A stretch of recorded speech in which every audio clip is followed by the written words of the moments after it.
Hello guys, so good morning again and welcome back to Entong's World Channel. And this morning, ayan, makikita po ninyo yung mga alaga nating kambing is naghihintay ng pagkain. By the way, shoutout po sa ating mga viewers dyan, ating mga subscribers sa masugid na nanonood dito sa ating YouTube channel. So later, magbibigay tayo ng legumes and forages dito sa ating mga alaga. Ayan, makikita ninyo yung kanilang kakainan here. Kasi kanina, maaga-aga tayo nagising and then nilinisan natin tong kanilang kainan.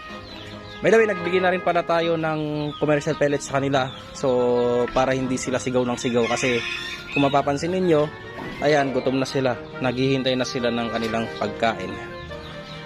By the way, kung bago ka dito sa ating channel, please don't forget to like, share, comment, and subscribe dito sa ating channel, Entong's World, and hit that notification bell para updated kayo sa ating mga susunod na YouTube vlogs. So, welcome po again dito sa ating YouTube channel and good morning po sa ating lahat. Shoutout po ulit sa inyong lahat. So, ano pang hinihintay natin? Good morning and let's go!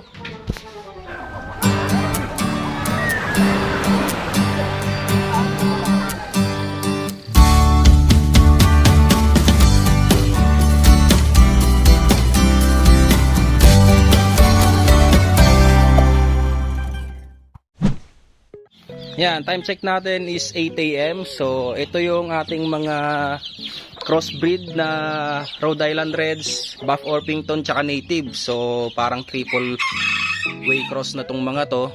And then, dito naman sa area na to, andito yung ating iba pang sisiw. Ayan, dito sa area na to, ito yung mga Japanese bantam natin, yung mga chabo. Ayan, so may chabo dito and then meron din dito yung mga crossbreed ng native and yung mga heritage chickens. So mapapansin niyo may black, may white na Japanese chabo tayo. So ito, may maliliit. Ayan, short legs, black color. Itong mga to, I think white tong mga lumabas dito eh.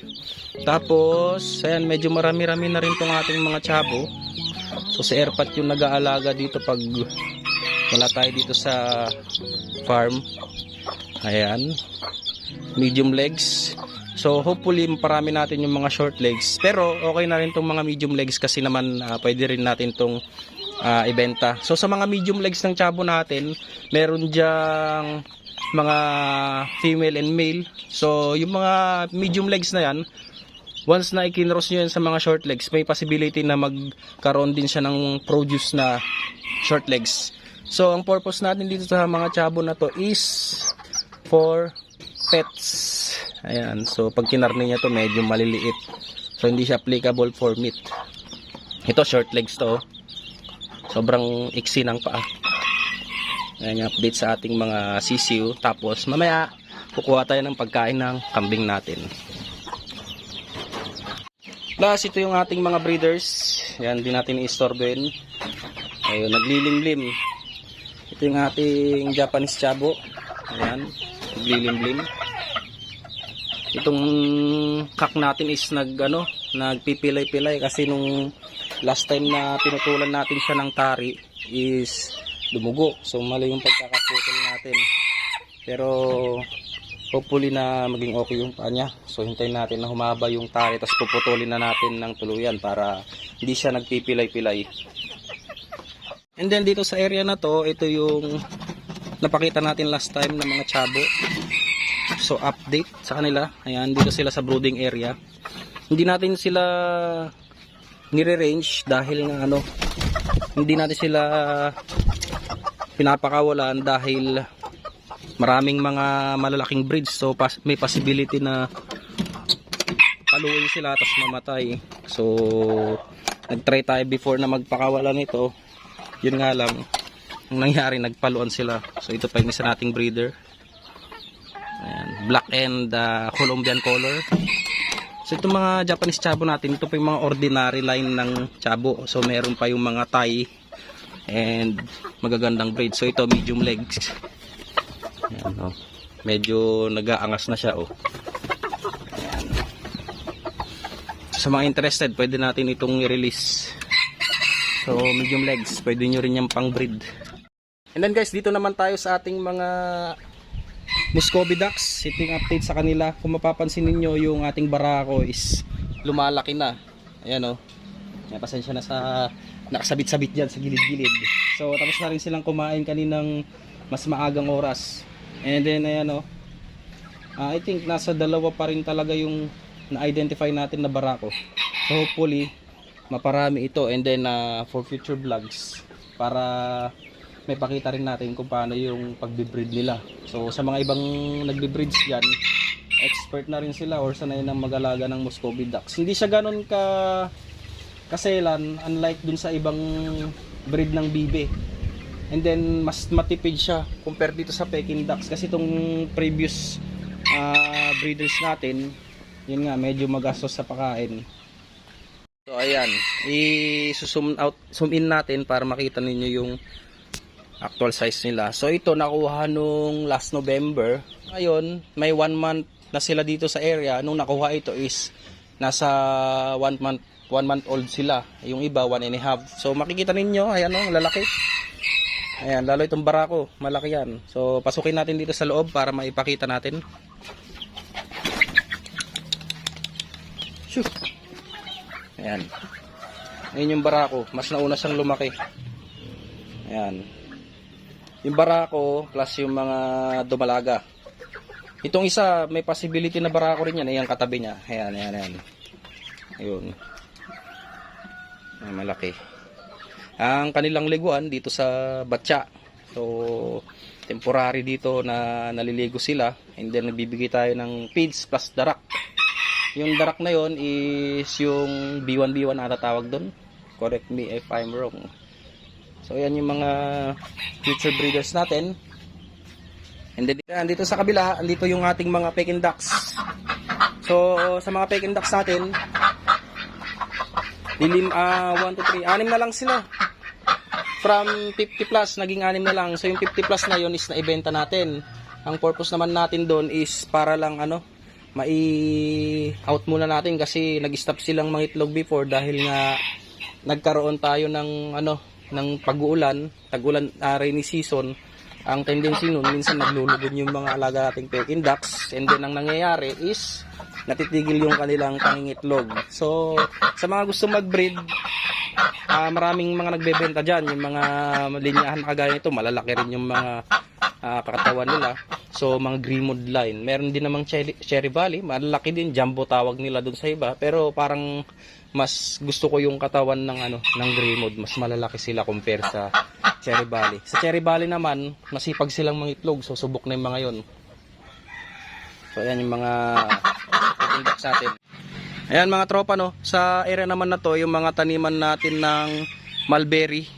So itong mulberry na to is malaking tulong sa atin para sa mga alaga natin, lalong-lalo dun sa ruminants. So ito last time naputulan natin 1 month ago. And then now, ayan, nagre-growth na naman siya, napakabilis. Malaking tulong din yung every morning or yung madaling araw, nagkakaroon tayo ng fog. Yung fog na yun yung nagmo-moist dito sa lupa. Kasi hindi naman tayo masyadong nakapagpatubig dito sa area na to. And then yun yung nakatulong para mas mapabilis yung regrowth ng ating mga mulberries. Ganon din sa ating mga napier grass na every 45 days na harvest natin. Lalong-lalo yung pakchong, kasi yung pakchong, yun yung magandang variety ng napier grass. Mabilis siyang tumubo, or yung regrowth niya is napakabilis. So ito yung iba pa nating mulberry. Ang purpose lang naman natin dito is hindi yung sa bunga, kundi dun sa dahon. Yung bunga is plus na lang yun kung gusto lang nating magmerienda. And then dito sa area na to, ayan, nagpunla din tayo ng ipil-ipil. Manghilan-ngilan lang kasi nagkulang yung ating seedling bag. So ayan. And then guys, dito sa area na to, yung ating mga tanim pang ibang mulberries, lalong-lalo tong Himalayan long. Ayan medyo mahina siyang magbunga, unlike dito sa may sa variety ng native at Illinois. So ito yung ating Himalayan. Mapapansin niyo mas mahaba ng konti yung kanyang bunga. Yun nga lang, sa panahon na to, hindi ko alam kung paano yung proper na pag-alaga dito, dahil nga ayan yung mga bunga niya medyo hindi ganun kataba. Unlike dun sa Illinois, mahaba siya, pero hindi siya ganun kataba. Sa mga ibang nagtatanim nito, meron silang technique. So mapapansin niyo sa mga puno niya, pag nag-regrowth na yung kanyang pinakadahon is magaganda yung bunga rin. So ayan, dito naman sa area ng ating Illinois, ayan, hitik na hitik sa bunga. Ito oh, ayan, 'di ba?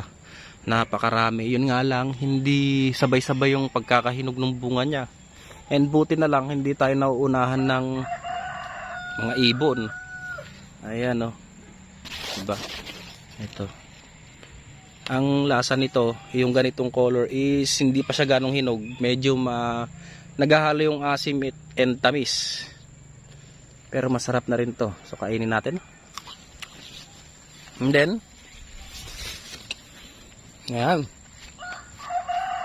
Asim. Yung area na to, yung ating Setaria grass, 1 week ago, hindi ba nag-harvest tayo dito? Ayan o. Regrowth niya kagad. Medyo mahina pa yung tubo niya na yan. So pag rainy seasons, napakabilis yan ng regrowth nito. Yan, medyo napabayaan kasi natin tong area na to at hindi tayo nakapaglinis. Dati matataas yan hanggang kababdan yung tubo ng ng Setaria. So ayan oh. Meron pa doon sa likod. So hopefully makapag-transfer pa tayo ng ganito ng Setaria kasi napakaganda niya. Hindi ka masyadong mahihirapan sa pagpaparami. And then may mga nagtatanong pala ng Setaria grass natin kung may available. So wala pa sa ngayon dahil nga pinapa-recover pa natin dahil nasa age siya nung mga nakaraan. Nagkukulang tayo sa pakain. So ayan, magdadagdag pa tayo ng area na tataniman natin itong Setaria grass. Then proceed tayo dito sa right side ng aming taniman. Ito yung mga Madre de Agua. Yun nga lang, itong Madre de Agua hindi natin masyadong napataas. Dahil nga medyo pangit ata tong lupa. Tapos hindi masyadong naarawan. So ito mga mulberry pa din. Yan. Yung native na variety, ayun. Yan. Gustong gusto ko yung native na variety pagdating sa bunga at dahon. Dahil nga yung bunga niya is napakatamis. Sobrang tamis. Ayan, maliliit lang yung bunga niya actually. Hindi siya gaya ng Illinois. Ayan oh. Maliit. Sobrang tamis. Tapos madali siyang magmantsa sa kamay kasi nga punong-puno ng nutrients. Ayan. Later kukunin natin yung mga dahon niyan. Then punta pa tayo dito sa likod ng bahay. Pakita natin yung updates dito sa ating Napier grass na na-harvest 1 week ago. Ayan.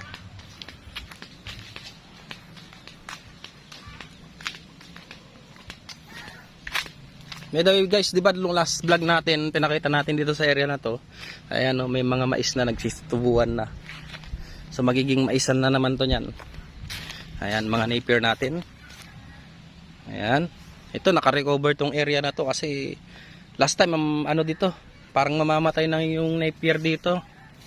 Pero nilagyan natin ng fertilizer. Ayan, naka-recover naman.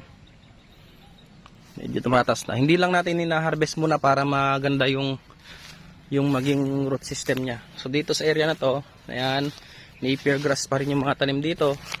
Pero may mga tumutubo na parang kangkong. Hindi ko alam kung anong tawag dito, no, guys. Please comment kung anong tawag dito. Gustong gusto rin ng kambing to eh. Yan, kamukha ng kangkong. O, tingnan nyo. Sisitubuan na. Ito, nauna na hinarvest. Kasi ito, 1 week ago. Yan, yung mga regrowth nya. Medyo masukal kasi dito, kaya yan, regrowth. Kasi itong area na to, harvest na rin to para mapakinabangan na rin.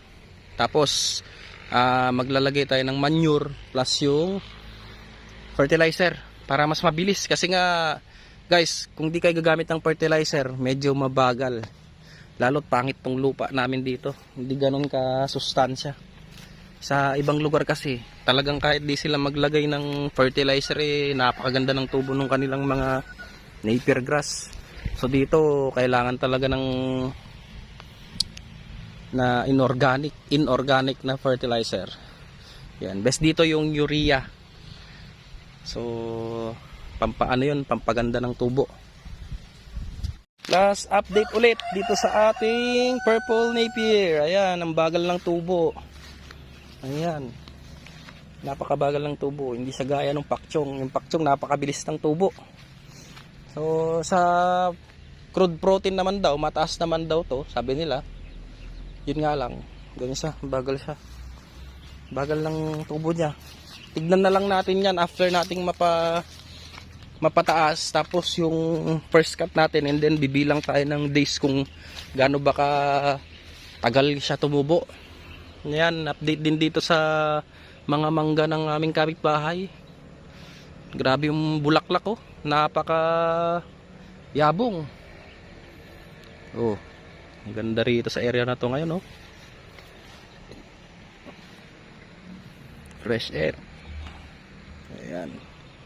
So itong kamote, tagal tumubo. Hintay natin yung lanot. So yun ng mga tropa, bale kakatapos nating mag-harvest ng ating pakain sa mga kambing na naka full confinement. And then hinarvest na rin natin yung mga nipir doon na medyo masukal. So naglipat din tayo dito ng isang inahin natin na native, which is yung buntis. And then ipapakita natin yung size ng kanyang tiyan ngayon. Medyo malapit na yung kanyang panganganak. So na-stud siya before, and then ang estimate namin na panganganak niya is this December. So ipapakita natin yung actual size ng kanyang tiyan, and then puntahan na natin siya. So ayan mga tropa, no, dun sa area na yon papakita natin later. Pero bagong lahat, pakita muna natin itong ating native.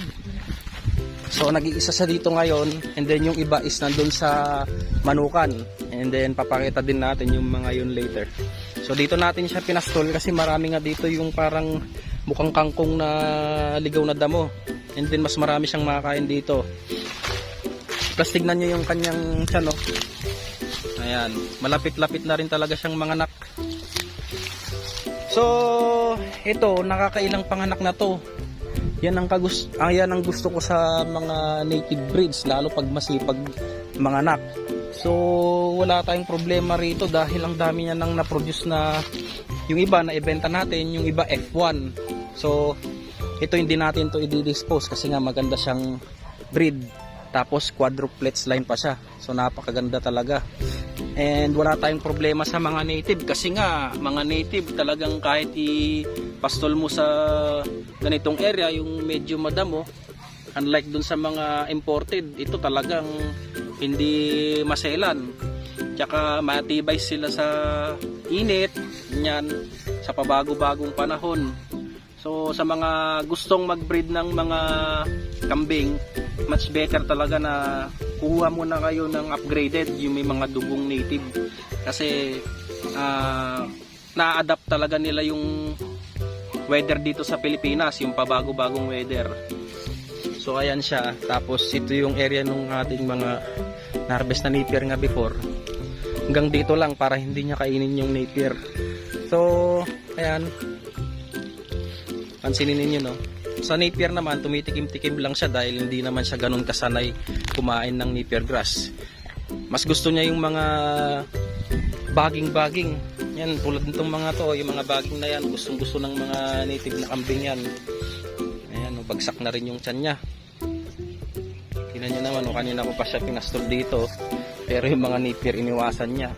So yung mga kambing naman kasi talaga, nature na nila yung sa wild talaga sila kung ano-anong kinakain.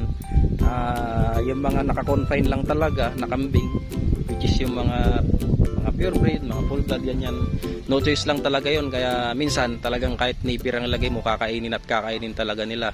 So sa mga ganitong local breeds, hindi sila masyadong sanay sa napier grass. Although pwede mo rin silang sanayin, yun nga lang, talagang ikaw kung may ganito kang area, ano pa bang iisipin mo? Ipapastol mo o i-confine mo? Siyempre ipapastol mo hanggat may available. So doon tayo sa ano, sa mas madali nating i-access, tapos sa mas kikita tayo kasi nga sayang tong mga damo rito. Hindi naman sila malalason diyan eh. Kumbaga edible para sa kanila yan eh. And then punta tayo dito sa area na to. By the way, pinutol ko pala to kahapon, yun nga lang nagkaroon ng blister or paltos itong kamay ko, kaya natigil yung pagputol ko dito sa mangga. So ito tatanggalin talaga natin to para itong space na to is hindi sayang, tataniman natin ng napier grass. Ayan, may mga napier pa tayo ditong tinanim. Ayan, mga ilan-ilan lang yung tubo. Hindi ganun kagandaan kasi ano to kakatanim lang naman natin Tapos dito sa area na to, medyo kinalbo na natin para mag-regrowth ulit yung mga napier. So ang natitira na lang doon, tapos yung sa may side. Yung sa side, hindi pa natin yun naisasagad sa lupa. So dapat naisasagad talaga para maganda yung tubo ng napier grass. Plus magsasaboy na lang tayo ng urea. So yun mga tropa. Mga tropa, punta tayo dun sa Manukan at ipapakita natin yung mga iba pa nating local breeds na kambing bago tayo pag-proceed dun sa ating kulungan ng mga importeds. Yan, mga local breeds natin. Yung iba dito is pinapataba kasi nga bagsak yung katawan. Ayan. Ito. Mga nakapastol din sila rito. Ito hindi sa amin to. Ayan. Hindi ito yung sa amin. Ayan. So ito yung isang inahin. Ayan. Hindi pinapataba pa natin. And then nandito yung iba. Ito yung isa. Inahin. Plus yung ito si F1. Anak ni Tenga. So isa lang yung na-produce last time. Bulugan. Ayan. Tingnan nyo yung quality ng mga F1 Diba? Okay na rin siya. Okay na rin compare mo sa mga pag local breeds kasi medyo maliliit. Ito, mga ilang buwan pa lang ito Ang limited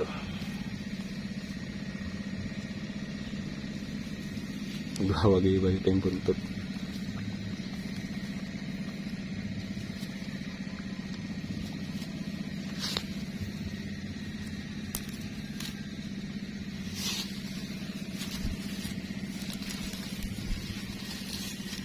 Siya. Oink. Tumba. Yo. Yo. Ayan. Tapos yung isa, ayan pa, nasa dulo.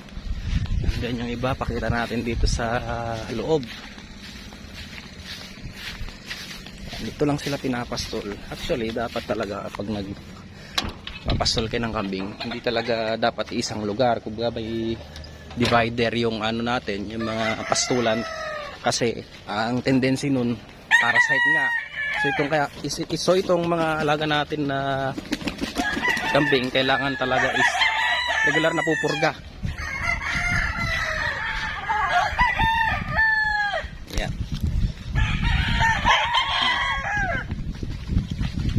Diba? Ito yung mga malaki ito, gwapo.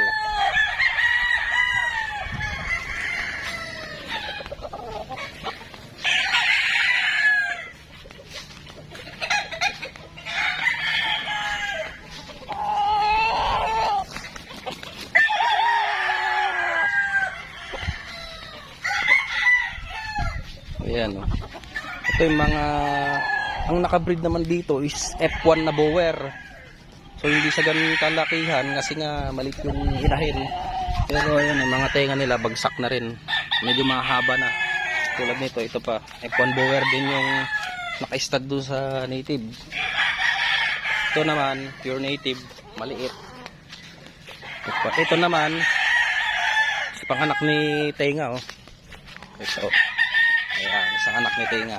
Medyo bagsak na rin yung tenga niya Ayan, mga itsura ng mga F1 Anglo.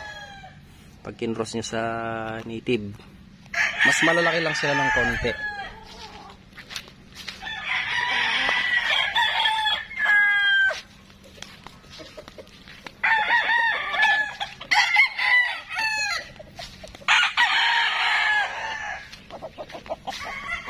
So balik na tayo dun sa area natin. Yung mga tropa, dito tayo ulit sa bahay. Ito yung mga aso natin. Nakakulong muna sila para hindi maghabol ng manok. Hi bacon. So punta tayo rito sa ating kulungan ng kambing.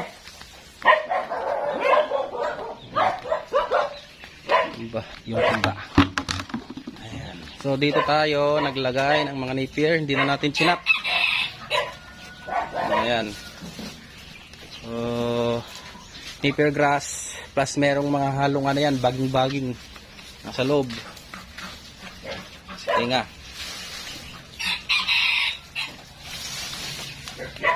Ano guys. Tapos dito sa area ng mga native natin, naglagay na rin tayo ng napier na may halong konting ligaw na damo, tapos yung mga baging, para mamayang pag uwi nila meron silang chichibugin dito. So ayan yung pagkakagawa, may maluwag, masikip. So dito hinuhugot nila yung mga dahon-dahon. Mamayang hapon yan sila kakain. So ganun lang yung routine. Tapos meron pa tayong nakaimbak dito na isang drum ng silage, pero kalahati na lang atin laman nito. So naubusan kasi ng stock si Sir Roger. Bali hindi pa natin sure kung kailan magkaka-available ulit.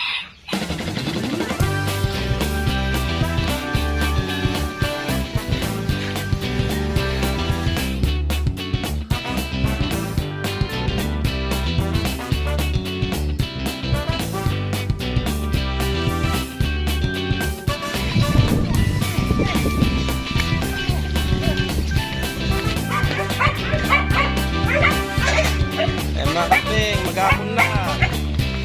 Pasok sa kulungan. Pasok sa kulungan. Sup! Sup! Yun, may nakareding pagkain. Yun.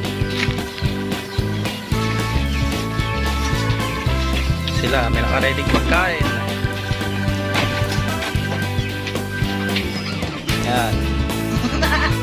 Na pear grass na naka-ready paghapon. Sila tuwang-tuwa sa napier grass. Mga local breeds natin plus upgraded. Ayan. May mga grass dyan. Tapos doon sa gilid, andun yung molasses plus acid na may water. Para hindi sila sa pakain. Ayan. Dito sa kabila, ayan, waiting naman tong mga boer natin. O, pasok ka dito sa loob. Dalhin mo, pasok ka dun. Yan, yan. Dun. Ayaw niya. Busog siya, busog. Nihintay yung nanay niya, nakapastol sa likod eh. F3 bower, F4 bower, Anglo, naghihintay ng pagkain. Yan yung mga napier, di kasi natin na chop. Kaya buo-buo, hindi nila kinain.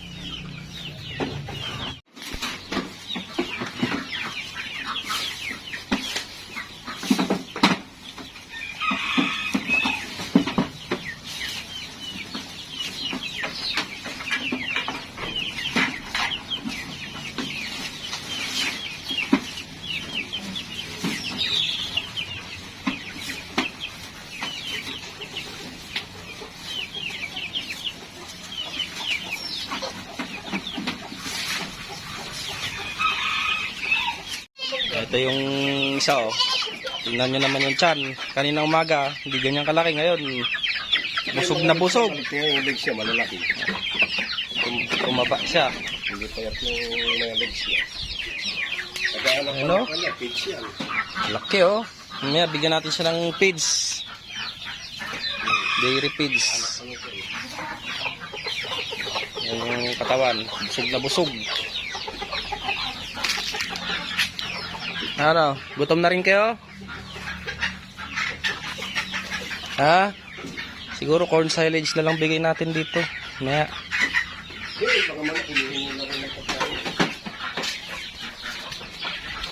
Ayan.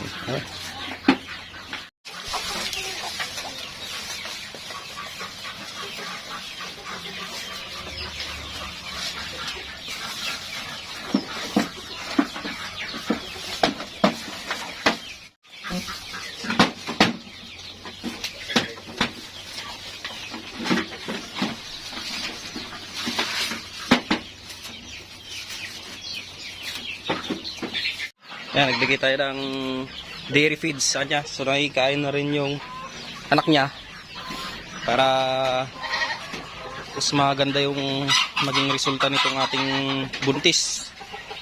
Tapos dito nagbibigay din tayo ng dairy feeds plus yung ano, grower. Nandito yung grower naman. Ayan, nagbibigay time page para panawid gutom nila. So, yan na. Yun na lang muna ang ating video for today, mga katropa. So, sa mga hindi pa nakasubscribe, please do subscribe to our channel and hit that notification bell para updated kayo sa ating mga next YouTube vlogs. And then guys, shoutout po sa inyong lahat. See you next time. God bless and ingat po kayo lagi. Bye-bye.